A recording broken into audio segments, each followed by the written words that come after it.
Bueno, seguimos charlando con Eva Giberti. Y yo pensaba, Eva, usted lo primero que estudió fue asistente social, se recibió de asistente social, y después de psicóloga. Después. Asistente social era el título que existía en la Facultad de Derecho. En la UBA. En la UBA, sí. ahí hice esa primera carrera, que terminaba con un diploma de especialista en tribunales de menores. Claro. De modo que ya venía muy marcado lo que quería hacer. Claro. Y realmente, antes de recibirme como psicóloga, porque me recibí cuando yo ya había tenido a mi hijo y estaba embarazada esperando a mi hija. Es decir... O sea, ya iba por el segundo marido. Además. Iba por el segundo marido, efectivamente, sí. Se casó muy chica la primera Me casé a los 21, 22 años. Claro. De ahí mi hijo Hernán Invernizzi, que ahora tiene 62 años, y de mi segundo matrimonio, es decir, de mi segunda pareja. No había divorcio, por empezar, ¿no? No, además que con Escardó no nos casamos nunca. No podían, no había divorcio, digo. No, pero del padre de Hernán yo me separé, me divorcié, la separación que había. Claro, cuando apareció el divorcio, me divorcié. Sí. Y la segunda hija es Vita Escardó, la hija de Escardó. La hija de Florencio. Escardó le llevaba a usted 26 años, 26 años me llevaba. 26 años. Así es. Era una chica y él ya era un profesional él era consagrado. Profesional consagrado, sí. Famoso, un pediatra famosísimo. Era un pediatra famoso, sí. Y yo era una chiquilina, recién acababa de separarme de mi primer matrimonio. Tenía a mi hijo chiquito, que tendría 2 años y medio, menos, 3, entre 2 años y medio, 3. No me acuerdo bien de esas fechas, pero era chiquito Hernán. Y yo ya tenía mi relación con Escardó y después de un tiempo que pasaron unos años, decidimos organizarnos como pareja y allí en un viaje que hicimos a Israel, yo fui sin Evita y volví con Evita. Es decir, el embarazo se produjo allí. En Israel. En Israel, sí, en Jerusalén. Eva, y usted empieza en esa etapa una tarea que en ese momento debe haber sido pionera, supongo, de difusión en los medios, que después hubo muchos médicos, psicoanalistas que hicieron difusión por los medios, pero yo creo que usted empezó en esa Sí, época. en ese sentido, y ese es un título que rescato. Lo que pasa es que no ando agitándolo, pero quien introdujo el psicoanálisis en los medios de comunicación fui yo. Sí. Atrás mío aparecieron otros. Claro, porque cuando yo lo introduzco a través de Escuela para Padres, sucede una cosa fenomenal. El escándalo del movimiento psicoanalítico de la Argentina, que era rígido, fundamentalista y ortodoxo, como todo movimiento que recién empieza. Pero yo no era psicoanalista todavía, ni siquiera era psicóloga, era trabajadora, asistente social. Fue un odio, un furor, un desprecio. Parecía que bajaba el nivel por ir a los medios. Sí, no. Inclusive la gente amiga me decía, pero estás haciendo algo, esto, el psicoanálisis no es para ponerlo en el diario La Razón. Ahí empezó, era una columna que salía 3 veces por semana. Era una columna, la de Escuela para Padres, donde salía 3 veces por semana. Era el diario La Razón, que tiraba 500.000 ejemplares por día. Por día, claro que sí. No era cualquier cosa. Y yo me acuerdo que iba en el ómnibus y la gente iba colgada así de las manijas del ómnibus, y llevaba La Razón, doblaba en 3, iba leyendo así, Escuela para Padres. Eran los años 60, ¿no es cierto? Eran los con gloriosos. El cambio de las costumbres, con un montón de cosas, y usted ahí planteaba ideas revolucionarias. Eran los gloriosos 60. Claro. Pero empecé a escribir sobre temas psicoanalíticos, porque yo empecé la formación como estudiando temas de psicoanálisis, debido básicamente a mi propio psicoanálisis, y debido a cursos que hacía, andaba buscando permanentemente cursos sobre ese tema, que recién empezaba, de manera que todos eran cosas paralelas, que no se podía ingresar a la APA, a la Asociación Psicoanalítica, ni en sueños. Entonces, yo me ocupé, tenía habilidad para escribir de manera coloquial. Y ese fue el éxito. Y después fue a la televisión también. Y después por la televisión. Empecé a contar qué era el complejo de Edipo, qué era la neurosis obsesiva, empecé a contar Y claro, eso produjo un escándalo.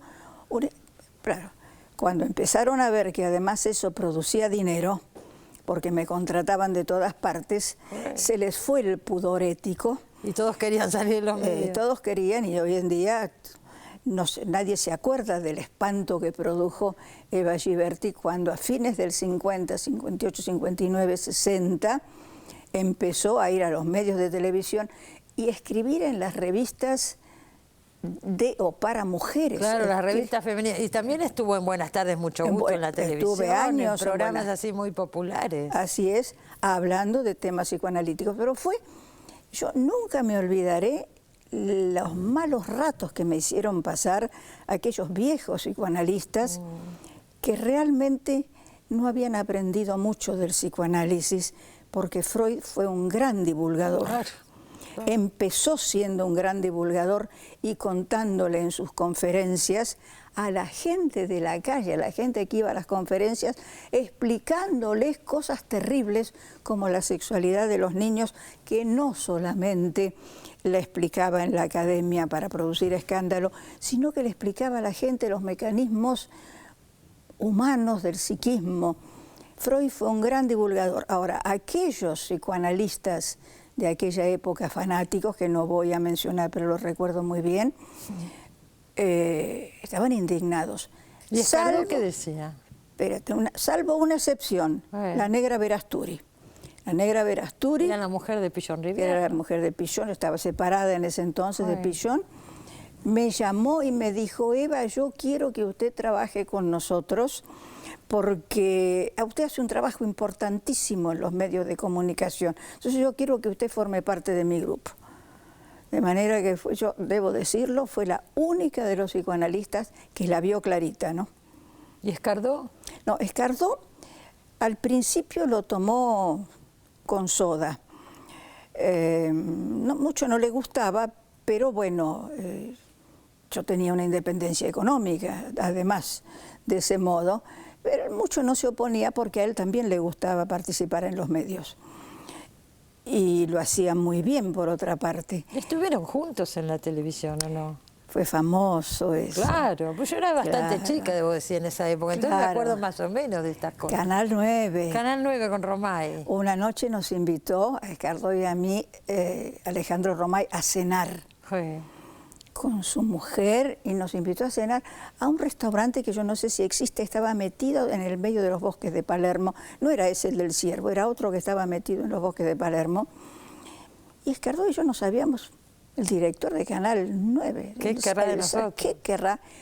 Y nos propone hacer el Tribunal de Apelación. Tribunal de Apelación. Lo tenía muy diseñado, lo tenía en mente, lo tenía pensado y tenía pensado el nombre de Nochetti Fasolino, que fue el abogado, y tenía pensado el nombre de su abogado como representante del canal que iba a ser moderador. Y ahí nomás nos lo propuso. Escardó y yo nos miramos, a los dos nos encantó la idea y fue un exitazo. Sí, grandes éxitos fueron. Fue un éxito a la altura de las telenovelas de la tarde. Claro, porque se llevaba una historia clínica, alguien que exponía la historia de su vida, mentira, era un extra, pero con Éric de la Valle le hacía una composición de la historia de su vida. Me estoy acordando de cosas de Quelli Tempi, Estamos hablando de hace 40 años, 50 años. Hace 50 años, yo tenía 30 años. Y bueno, pero yo estoy segura que mucha gente se debe acordar, porque fueron programas de mucha difusión. Así famosos. Es. Así es. Usted se separa de Escardó en el año 73 y además le sucede un hecho del que tenemos que hablar ahora porque creo que marca su vida, Eva, y cambian muchas cosas. Sí, en realidad. En medio de ese éxito enorme, ¿no? En medio de ese éxito enorme y de Escuela para Padres, que ya funcionaba en el hospital de niños, lo digo porque no es secundario esto. No, claro, además generaban actividades. Generábamos grupos de padres, grupos de madres, era una verdadera institución. Yo tenía mi consultorio privado, tenía escuela para padres privada, tenía escuela para padres en el hospital de niños y finalmente terminó dependiendo de la Facultad de Medicina, Escuela para Padres. Fue toda una generación que fue educada con esas ideas. Así es, así es. No es poca cosa, ¿no? No es poca cosa. Y los libros de Escuela para Padres, los 3 volúmenes, se vendieron 30 ediciones. Fue un bestseller, nadie lo reconoce como bestseller, claro, porque se vendía a créditos, timbrando casa por casa. Claro, era esa época, claro. Y entonces se vendían los 3 tomos y la gente pagaba, y pagaba por mes, y pagaba, ¿eh? Claro. El editor, que fue Roberto Antonio, hizo un excelente negocio. ¿Y ustedes también o no? No, ustedes no, esto es Eva Giberti solo. Perdón, Escardó ahí no tenía nada que ver. Me lo cuelgan a Escardó reiteradamente con Escuela para Padres. Pero es que se los relaciona mucho, Eva. Uno piensa en esa época, es Eva Giberti, Florencio Escardó. Eva Giberti y Florencio Escardó en televisión. Eva Giberti y Florencio Escardó en la universidad. Escuela para Padres es exclusivo trabajo de Eva Giberti, creación de Eva Giberti, docencia de Eva Giberti, libro Escuela para Padres de Eva Giberti. Escardó ahí no tenía nada que ver. No, ¿y por qué? No, lo que él hizo fue el prólogo. Ajá. Pero estas cosas de los seres humanos, cuando me separo de Escardó, en las 2 últimas ediciones, enojado, le saca el prólogo al libro. Él lo sacó. Terminaron en malos términos. Sí, claro. Pero hoy día me río porque eso no se hace. Bueno, pero en fin, son las cosas de los divorcios que son mal avenidos. Pero en el 73, que es ahí donde quería ir, ocurrió otra cosa. Eran los años tremendos de un fermento político muy significativo en ese momento. Y mi hijo Hernán, que tenía 17 años, era un muchacho que había sido criado, buena parte de su crianza fue responsabilidad de Escardó, pues yo me voy a vivir con él cuando Hernán tenía 5 años. Bueno, aparte fue un chico formado en ámbitos de libertad, de independencia, de pensamiento, de poder creer en lo que era la justicia y la libertad, y sobre todo una particular relación con la gente necesitada y con la idea de justicia. Lo digo porque esto le pasó a muchos, ¿eh? Le pasó a muchos. Estamos hablando de los 70. A muchos en los 70 les pasó. Entonces él ingresa como guerrillero formando parte del ERP, o sea, del Ejército Revolucionario del Pueblo, cosa que yo por supuesto no sabía, porque tabicados, ningún guerrillero cuenta, mamá me hice guerrillero. Entonces participa de un episodio trágico porque hubo una muerte de un coronel, que fue el copamiento del Comando de Sanidad. Él en ese momento estaba haciendo la conscripción. Ahí, en el Comando de Sanidad. Y estaba haciendo la conscripción en el comando. De modo que fue uno de los que intervino en el copamiento desde adentro del Comando de Sanidad. Probablemente permitió la entrada. Permitió la entrada de los compañeros que buscaban, porque el Comando de Sanidad lo que tenía era el depósito de medicamentos, o sea, el Comando de Sanidad de la calle Pozos. Entonces, el equipo que copaba quería llevarse los medicamentos para Tucumán, porque Tucumán en ese momento era la guerrilla de Tucumán. Claro. Les fue mal porque ellos quedan, el ejército, se escapan un par de conscriptos, dan la alarma mientras ellos estaban en el copamiento, llegan los tanques, rodean al Comando de Sanidad y afortunadamente Hernán, mi hijo, se ocupa, había un conscripto herido, se hace cargo de abrir la puerta y sacar al conscripto, lo que le valió que lo agarraron ahí, ¿no? Lo agarraran allí. Digo afortunadamente porque y lo agarran allí y lo detienen, por supuesto. Afortunadamente digo porque una hora después o 40 minutos después se produce un tiroteo donde cae muerto el coronel, de manera que él ya estaba fuera de esto. Pero antes de salir la llama por teléfono a ustedes del comando a las 5 de la mañana. Me llama a las 5 de la mañana desde el Comando de Sanidad y ahí me entero. Ahí me entero, me dice, mamá, estoy en el comando. Sí, claro. Sí, y al comando iba todos los días. Mira su trabajo. ¿Y qué pasa? Son las 5. No, mira, hay un copamiento. ¿Y vos? Me dice, no, yo estoy en el copamiento, estoy en el ERP. Ahí me entero. Me dice, te llamo, por favor, llama a los medios de comunicación, porque no nos vamos a entregar hasta que no lleguen los medios. Estamos rodeados. Y un juez también pedía, ¿no? Un juez. Un juez. Sí. Lo llamo a Nochetti Fasolino por teléfono, lo llamo a Miguel Bonazo, que en ese momento era el director de un diario. ¿Qué diario era? Pero no Miguel Bonazo, estamos hablando del gobierno de Cámpora, ¿no es cierto? Claro.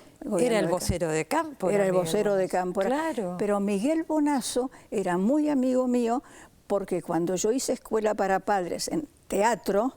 También en teatro. Claro, en Canal 2 íbamos a La Plata con el negro Herráez, que era el director de cámara del Canal 2, y quien hacía los libretos de escuela para padres era Miguel Bonazo. De modo que yo tenía una gran relación amical con él y con quien era su mujer en aquel momento. Y lo llamo porque era el vocero de Cámpora y porque además estaba, no me acuerdo en qué diario, bueno, era el vocero de Cámpora y le digo, mira Miguel, Hernán está metido en esta situación. Me dice, uy, Eva, qué macana, este es un gobierno constitucional. Le dije, mira, necesitamos, dice, bueno, vamos a ver qué se puede hacer. Y yo empiezo a llamar a las radios, a las 5:30, 6 de la mañana, a los noticieros pidiendo que vayan al copamiento. Fue televisión, alguien de televisión me creyó y mandó inmediatamente un canal. Debe haber sido Canal 7, porque debo haber recurrido a Canal 7 rápidamente por mi contacto con el canal, por mi trabajo en Buenas Tardes, mucho gusto, claro, de modo que debo haber recurrido a este canal. Sí. No lo tenía en mente, pero ahora me doy cuenta. Sí. Y por supuesto llegan y se filma todo, de manera que la importancia de esto, de haber sacado a los guerrilleros vivos, fue que estaba el documento y entonces salieron todos vivos. Mi hijo ya estaba en el, ¿cómo se llama? Esa especie de furgoneta descubierta donde lo tenían con los brazos atrás, por supuesto, y se da vuelta y mira a cámara, es decir, estoy vivo. Hicieron lo posible para que no estuviera vivo. En primer lugar, porque lo dejaron muchas horas en un lugar del cual podía haberse escapado, es decir, para aplicarle la ley de fuga. Y está vivo sobreviviente de las torturas feroces que durante un tiempo largo, digamos 10 días, padeció ahí en el Pacífico, donde estaba el casino de oficiales del 1 de Infantería, porque allí fue donde lo torturaron. Y allí fue donde yo lo encontré, y lo encontré por esas cosas milagrosas. Un conscripto que estaba allí era hijo, haciendo la conscripción, donde lo estaban torturando en el 1 de Infantería, hacía la conscripción ahí, no voy a dar el apellido. La mamá estaba en un grupo de estudio conmigo. Oh. Entonces el chico la llamó y le dijo, decile a Eva que acá tienen a su hijo. De lo contrario, arriesgaba a ser otro desaparecido.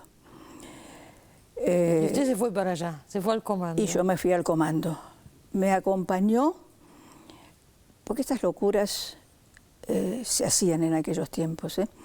Me acompañó Carmen González, la abogada que era, sí. Pero no es la Carmen González que vos pensás. Hay otra. Hay otra Carmen González española, que se había ocupado durante mucho tiempo de hacer habeas corpus por presos políticos.